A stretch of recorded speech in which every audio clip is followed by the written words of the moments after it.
Boa noite, a graça e a paz do Senhor Jesus Cristo. Hoje nós estamos de volta para mais uma live e hoje é tempo de oração. Tempo de oração quer dizer tempo de orar, orar em todo tempo, buscar a Deus incessantemente. E você é nosso convidado para continuar conosco. Você que é simpatizante do Evangelho, você que se congrega em outra igreja, mas que está em casa hoje, na sua igreja não tem nenhuma programação online. Então fica conosco porque Deus tem uma palavra para o seu coração. E você que é da igreja ISS, Caminho de Santidade em Fortaleza, se sintam abraçados pelo pastor Ronaldo Bezerra, pela pastora Bárbara Bezerra, pelo Josué, por todos nós. Então gostaria que você abrisse sua Bíblia na primeira carta de João, capítulo 5, versículos 4 e 5. Porque todo que é nascido de Deus vence o mundo, e esta é a vitória que vence o mundo, a nossa fé. Quem é que vence o mundo, senão aquele que crê ser Jesus, o Filho de Deus? Vamos orar? Querido Deus, amado Pai, Criador dos céus e da terra, bispo e pastor de nossas almas, te rendemos graças. Obrigado, Senhor, porque grandes coisas tu tem feito no meio do teu povo e grandes coisas tu farás. Queremos agora nos aquietar, queremos colocar nosso coração diante de Ti, que Tu possa ministrá-lo, Senhor, que Tu possa ministrar aos nossos corações.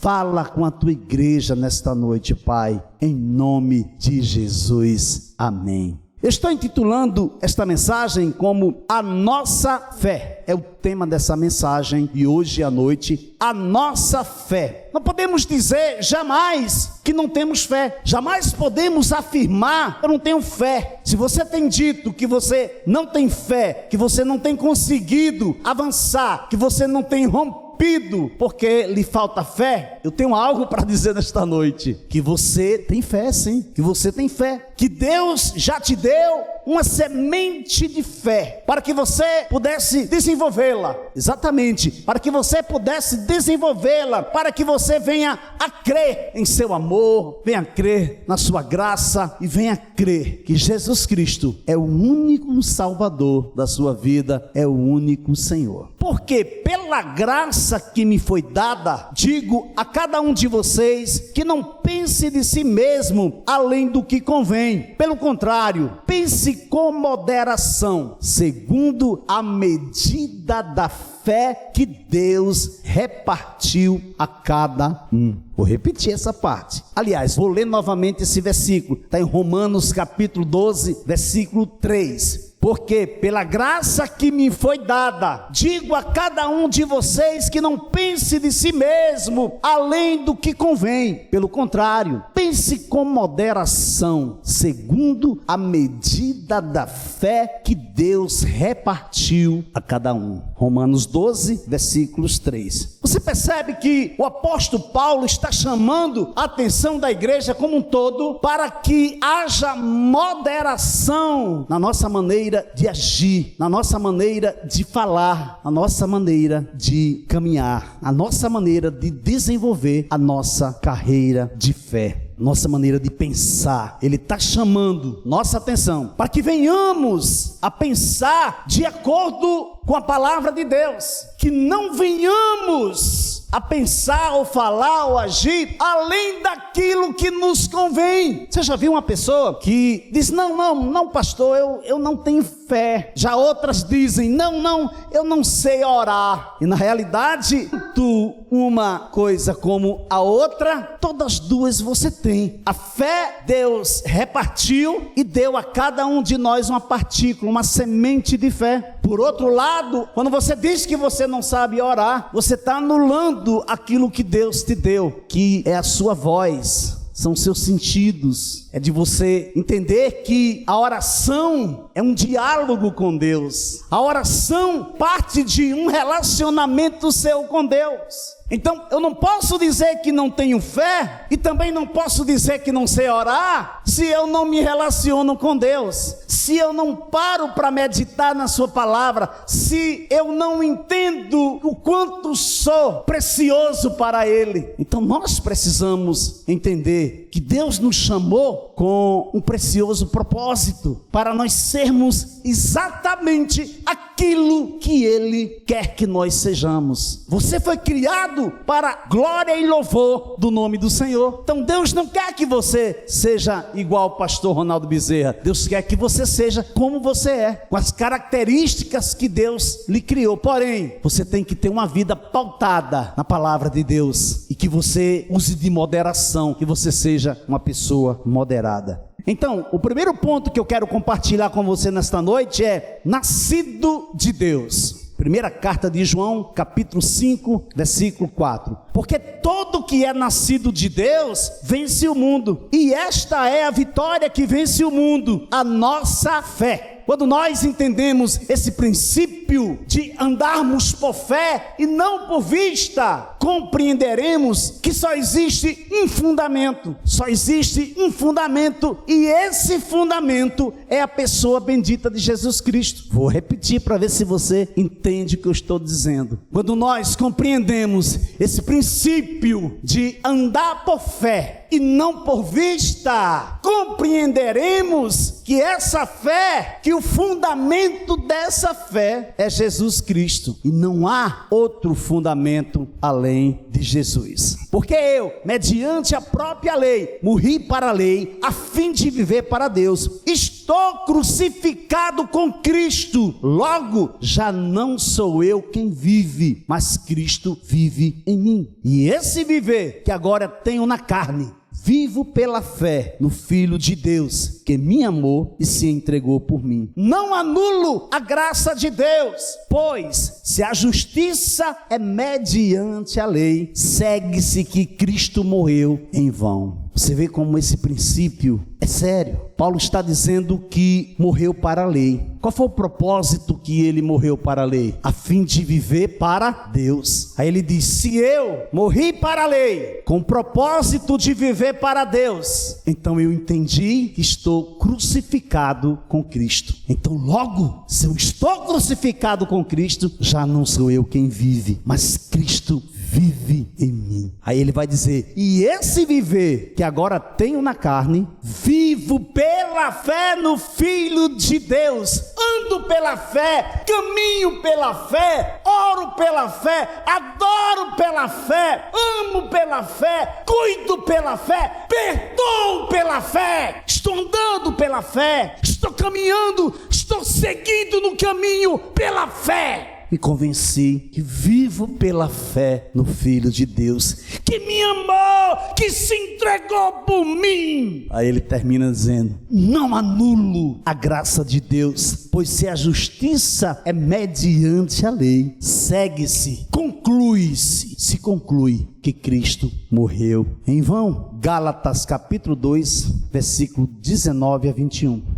Eu morri para a lei com o propósito de viver para Deus. Por eu ter a consciência que estou crucificado com Cristo, eu não ando segundo o curso deste mundo. Eu não ando segundo a concupiscência da carne. Eu não ando me portando de maneira indecente. Eu não debruço meu coração no braço de um homem. Não, a minha confiança é em Deus, porque é a minha provisão, porque é o meu socorro, a minha fortaleza, o meu baluarte é o Senhor. É dele, porque ele é o meu pastor, e em nada me faltará. Então tudo que eu faço é porque eu me anulo, eu me esvazio, eu diminuo para que Cristo cresça. Eu sou consciente que eu não vivo mais, que eu morri, e que agora eu vivo pela fé no único Filho de Deus, no unigênito do Pai, que se entregou por mim.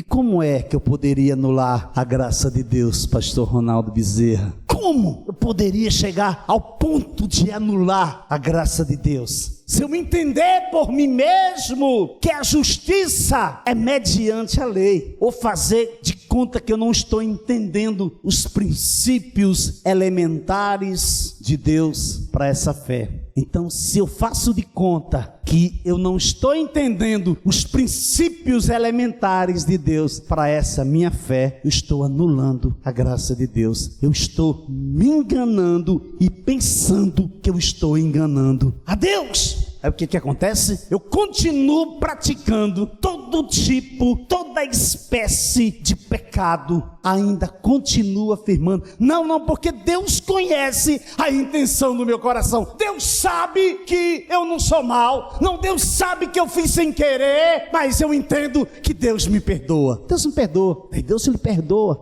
perdoa, porém, Deus não lhe cura, amado, Deus não lhe cura. Primeiro, Deus não quer você nesse vai e vem, pede perdão, aí depois volta, faz pior, pede perdão, depois faz de novo, é reincidente. Deus quer você curado por completo. Deus quer você pleno do amor dele. Ele sabe que eu não fiz por mal. Não é esse caminho que devemos seguir.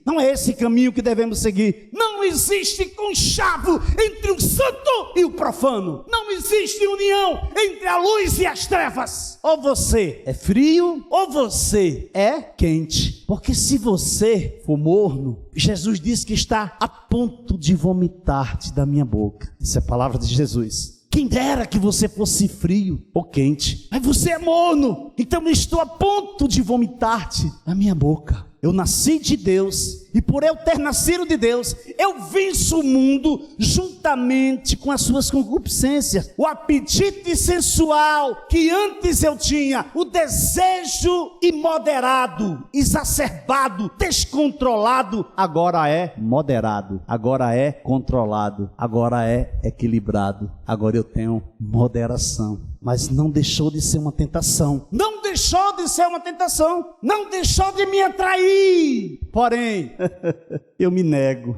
Porém eu digo, fica aí, carne, fica aí. Não é você desejando que seu galanteio. Não. Eu quero agradar aquele que está com os olhos atentos ao meu coração. Eu nasci de novo, e esse viver que agora eu tenho na carne, vivo pela fé no Filho de Deus, que me amou e se entregou por mim. Isso chama-se graça. Isso chama-se graça, amado. Isso chama-se graça. Temos que ter o cuidado de não sermos meros ouvintes da palavra de Deus e não praticantes.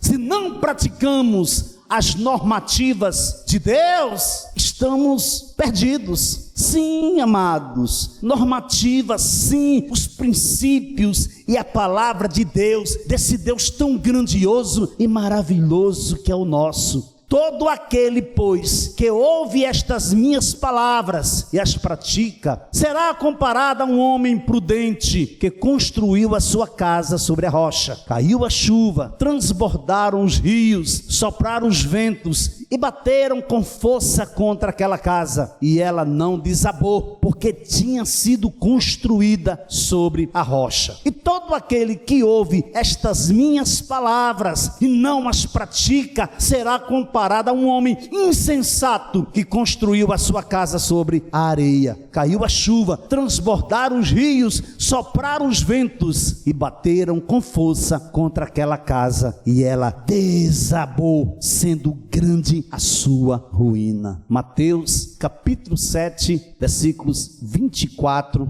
a 27. Se percebe, lendo esse texto de Mateus capítulo 7, do versículo 24 ao 27, se percebe que existem duas personagens e dois fundamentos nesta passagem bíblica. O primeiro homem segue a direção de forma conveniente. Esse primeiro homem tem a consciência de que nasceu de Deus. Por ele ter o discernimento que nasceu de Deus, ele ouve a palavra e medita na palavra e pratica. Por quê? Porque ele tira tempo com Deus, porque ele para diante de Deus, porque ele tem um relacionamento com Deus. Então o que acontece? Esse homem se submete à palavra de Deus e ele a tem como a sua regra de fé e conduta. É tremendo, é tremendo. Jesus compara esse homem com um homem prudente, cordato, discreto, moderado, comedido e cauteloso. Esse homem jamais verá sua casa desmoronar por causa das muitas águas, do transbordar dos rios e da força do vento. Por quê? Porque a casa deste homem está edificada sobre a rocha. O fundamento da vida, da família, dos negócios, da sua vida ministerial, da sua vida profissional, da sua vida matrimonial, o fundamento é Cristo. Ele está alicerçado, ele está firmado na rocha eterna, que é o próprio Jesus. Claro que sentiremos o impacto negativo das ocorrências dos tempos atuais. Claro que sentiremos. Quem é que não sente o desmantelo que está acontecendo em todo o mundo? Famílias sendo dilaceradas. É o pai que morre, quando não é o pai é a mãe. Quando não é a mãe e o pai é um filho, é uma filha. Quando não é a filha, é a avó, é o avô, é um amigo, é um parente, é um namorado, é uma namorada. Agora é um adolescente, é uma criança. Claro que a gente sente o impacto negativo dos acontecimentos atuais. Mas nossa fé é a vitória que vence o mundo. Você não pode, você não pode e você não deve permitir que a sua fé venha enfraquecer, que a sua fé venha ficar raquítica, que a sua fé venha descontinuar pelo que você está vendo. Não, você não precisa ver. Não, Deus não chamou você para ver, Deus chamou você para andar por fé. Tu tenha fé, creia. Declaramos sempre: o Senhor é nosso pastor, como lemos hoje aqui na oferta. O Senhor é nosso pastor e nada nos faltará. Foi isso? Mesmo que eu ande pelo vale da sombra da morte, não temerei mal algum. Declaramos há décadas, há anos. E chega um momento que a gente treme nas bases. É para tremer mesmo, querido. Mas em tremer nas bases, confiar em Deus e continuar com sua fé abalando, nem que eu tenha que partir, nem que chegue um momento que eu tenha que fechar meus olhos e me encontrar com meu rei na glória, mas eu vou continuar crendo que Deus tem o controle de tudo, que somente Ele é Deus. Eu me lembro de uma amiga que eu tive o privilégio de conhecê-la, foi mesmo na época que conheci a pastora Bárbara, e a pastora Bárbara colocou o pé na porta e não queria casar comigo. Interessante que eu nunca contei isso em público, vou contar a primeira vez hoje. Eu com Rondinelli Castelo, que é meu pai na fé, nós estávamos lançando o meu primeiro CD, que é Trono de Deus. É um CD rústico, feito em casa mesmo. Primeiro Deus, na pessoa bendita de Jesus, depois o Rondinelli, que foi o responsável a alavancar o ministério de louvor e adoração na minha vida. Eu tive que levantar um exército dentro de Fortaleza para orar pela Bárbara. Então, onde eu chegava, em toda igreja que eu chegava para fazer um trabalho para lançar o CD, eu chegava para uma pessoa e dizia: olha amada, tudo bem? Graças a paz. Você pode orar por uma pessoa? A irmã dizia: claro, sim, ore pela Bárbara. Mas foi o que aconteceu? Eu disse: não, foi o seguinte, só faz orar, ora por ela. Eu sei que nesse ora por ela, nós formamos um exército. E foi na época que eu conheci a irmã Licozinha. Foi através de um programa de rádio que nós tínhamos. E ali ela disse: amada, eu creio, vou entrar na igreja com você, eu vou ser a madrinha de casamento de vocês. E ela levantou outro exército para orar por esta causa, para que Deus pudesse amolecer o coração da Bárbara, que hoje é minha esposa, a pastora Bárbara. E eu sei, amados, que foi uma batalha. E o ministério que Deus tinha na vida da Licozinha era algo maravilhoso, era algo tremendo. O ministério dela era escrever cartas para os presídios de todo o Brasil. E ela tinha testemunhos assim incríveis, impactantes, que presos, pessoas que foram condenadas e cumpriram a sua pena na prisão e saíram homens transformados com as cartas da irmã Licozinha. E nós estávamos muito confiantes que Deus iria trabalhar no coração da Bárbara e nós íamos nos casar. E realmente Deus trabalhou no coração da Bárbara e ela veio a conhecer a irmã Licozinha. E nós íamos na casa dela, almoçávamos, orávamos. Ela era uma mulher de oração, mulher jovem. Então, de repente,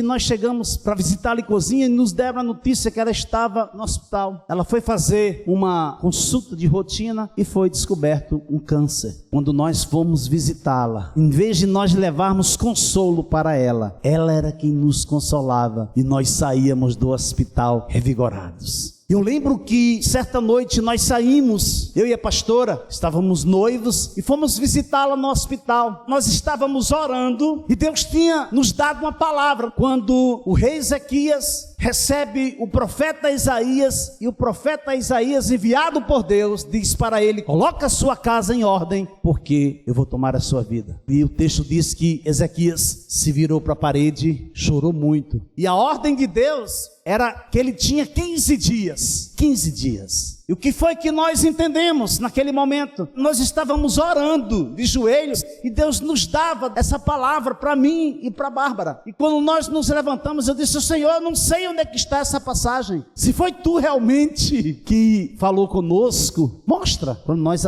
pegamos a Bíblia assim e abrimos a Bíblia, foi em cima do texto. E o texto fazia referência à exigência do rei. Queria que Deus retrocedesse o relógio de Acais. E nós entendemos que Deus iria restaurar a vida da irmã Licozinha. E a Bárbara cria. A fé dela era uma fé que ia além do que ela podia imaginar. Ela cria que Deus iria restaurar literalmente. Quando ela falou isso, o Espírito Santo me tocou e disse para ela ter calma. Eu disse: calma, vamos com calma, vamos com moderação. Olha aí, moderação. A palavra de hoje é moderação. Moderação. Quando completou 15 dias, nós fomos visitar a irmã Licozinha. Quando chegamos lá, na entrada, já dava para perceber, as pessoas se achegavam no quarto, no apartamento onde ela estava, já saía chorando. E nós nos aproximamos. E ela levanta a cabeça e me vê quando eu venho chegando e entrando no quarto. E ela estende a mão e me chama. Quando eu me aproximo dela, ela pede para me abaixar. E eu me abaixei e ela falou no meu ouvido: amado, não chore, não sofra, se alegre, porque eu estou indo me encontrar com meu pai. Naquela noite ela partiu para o Senhor. E a Bárbara passou um tempo debilitada. Eu criei, eu sabia que Deus ia curar ela, eu tinha certeza. Mas deixa eu te falar uma coisa nesta noite, amado. A nossa fé, ela tem que ser de conformidade com a vontade soberana de Deus. Que seja feita a tua vontade, Senhor, não a minha. Porque quando o apóstolo Paulo diz que todas as coisas cooperam para o bem daqueles que amam a Deus, todas as coisas. Muitas vezes nós não entendemos por que alguém partiu, por que alguém nos deixou, mas Deus sabe e Deus a tem guardadas para a eternidade. Então, o que foi que esse homem fez? Ele construiu a sua casa sobre a rocha. Diferentemente do segundo homem, que ele não passava de um mero ouvinte da palavra, não era praticante. Ele não era praticante. Tudo que esse homem fazia era no afã do momento, era na precipitação. Por quê? Porque ele não parava para meditar na palavra de Deus,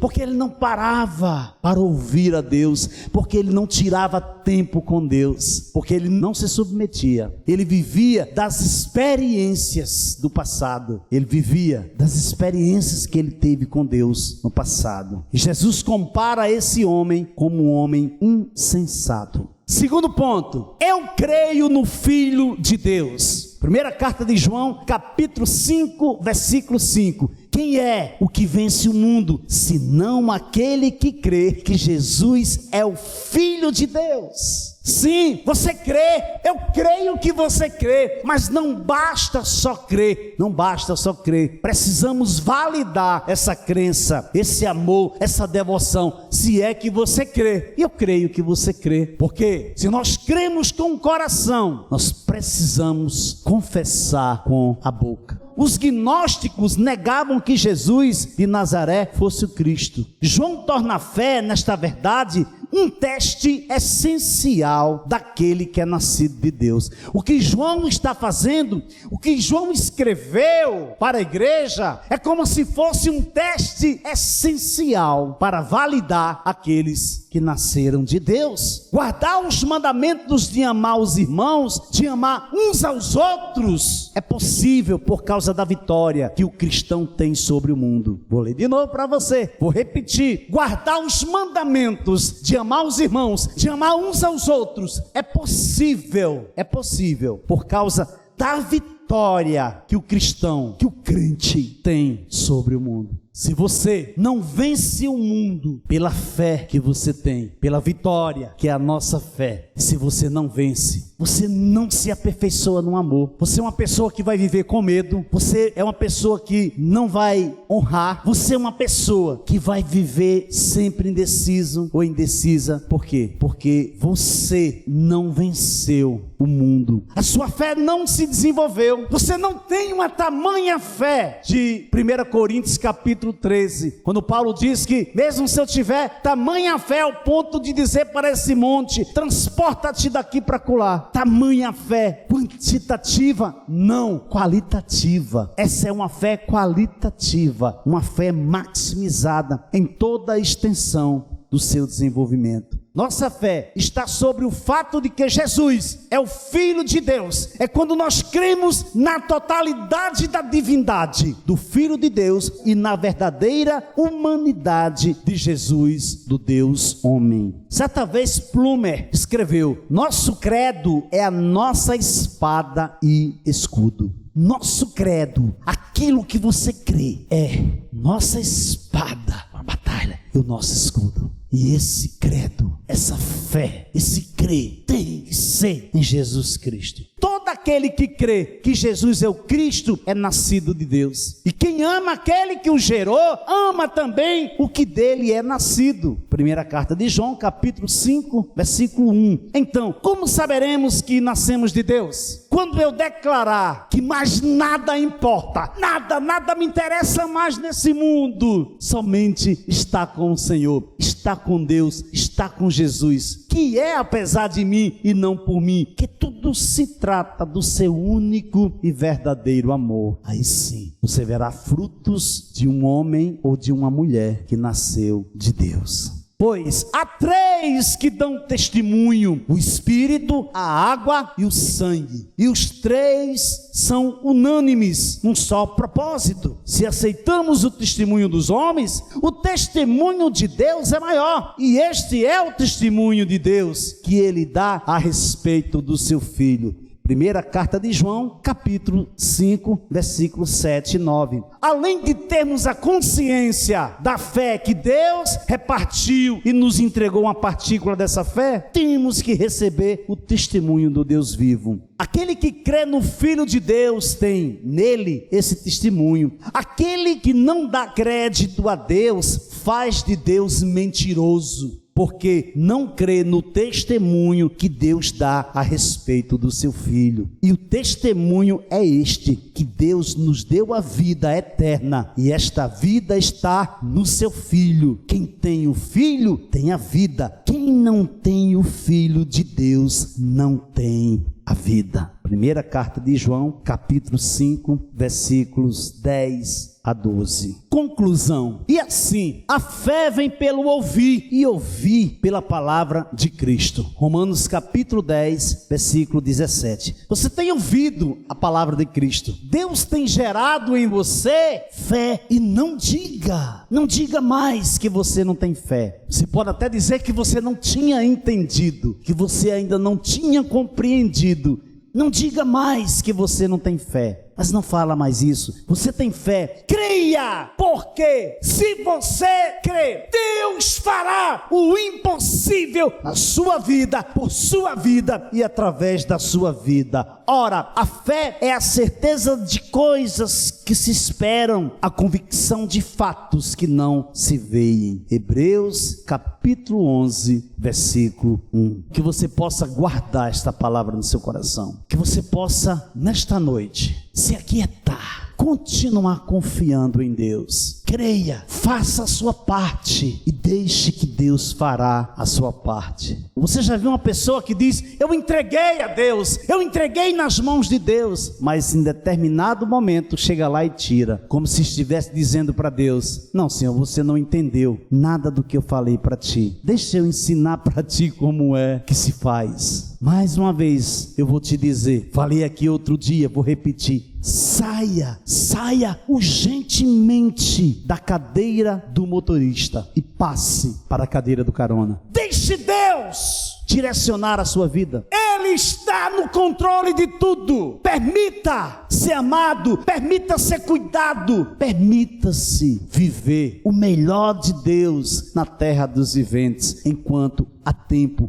enquanto você pode buscá-lo e ele se deixar ser encontrado por você. Que Jesus te abençoe, que Jesus te guarde, que Jesus te proteja em todos os caminhos, e que você seja uma bênção, e que você não ande correndo atrás de bênçãos, porque você é uma bênção. Quando você entender isso, quando você entender que você não precisa viver de faz de conta e passar a não ser somente ouvinte e praticante da palavra de Deus, na pessoa bendita do seu Filho Jesus Cristo, sua vida vai dar um salto que você jamais imaginou, e você vai viver o melhor de Deus. Que o Senhor te abençoe. Nossa fé, sua fé, a minha fé e a nossa fé.